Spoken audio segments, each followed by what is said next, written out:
यहाँ आने के बाद मुझे ऐसा लग रहा है कि मैं गिलगित बल्तिस्तान में अपने घर में एक कमरे से दूसरे कमरे में गया हूँ।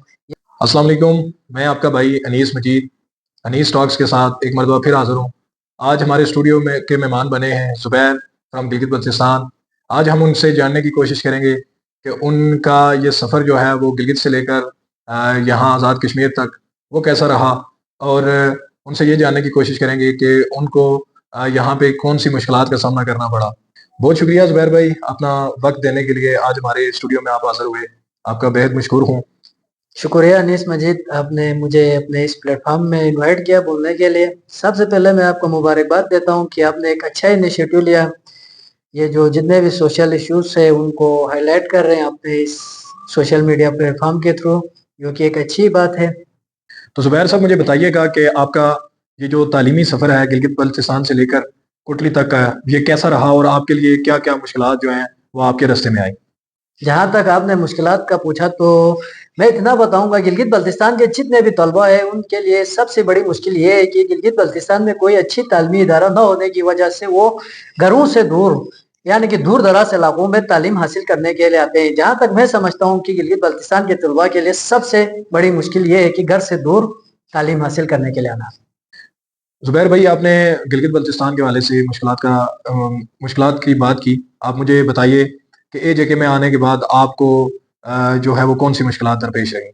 जी अनीस भाई, मैं आज़ाद कश्मीर आने से पहले पाकिस्तान के मुख्तलिफ शहरों पिंडी, इस्लामाबाद, लाहौर में वहाँ पे मैं तालीम के सिलसिले में रहा। वहाँ की निस्बत यहाँ एजेके में मुश्किलात इतना ख़ास नहीं है। यहाँ आने के बाद मुझे ऐसा लग रहा है कि मैं गिलगित बल्तिस्तान में अपने घर में एक कमरे से दूसरे कमरे में गया हूँ, क्योंकि यहाँ के जो मौसम है, यहाँ की मेहमान नवाजी और यहाँ के लोग है, यहाँ का जो इन्वायरमेंट है, ऐसा लग रहा है कि गिलगित बल्तिस्तान में ही हूँ।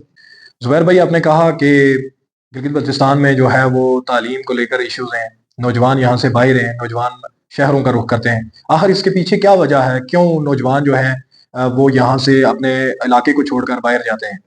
तो गिलगित बल्तिस्तान के तलबा जो है वो शहरों का रुख क्यों करते हैं? शहरों के रुख करने की मेन वजह यह है कि गिलगित बल्तिस्तान में सिर्फ 2 ही यूनिवर्सिटीज हैं और उन यूनिवर्सिटीज में जो डिपार्टमेंट्स हैं वो ना होने के बराबर है।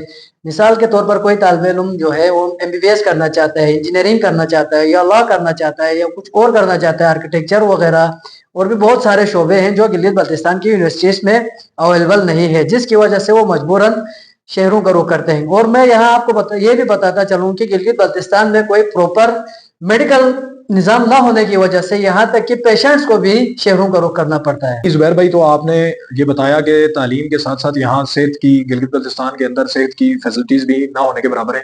तो ये मसला जो है वो ना सिर्फ गिलगित बल्तिस्तान का है बल्कि आज़ाद कश्मीर के अंदर भी यही मसाइल हैं। मगर आपकी बातें सुनकर मुझे ये महसूस होता है कि यहाँ से भी बुरे हालात जो हैं वो गिलगित बल्तिस्तान के अंदर हैं, कि ना तो वहाँ पे कुछ यूनिवर्सिटीज़ हैं और ना ही वहाँ पे सेहत की फैसिलिटीज़ हैं।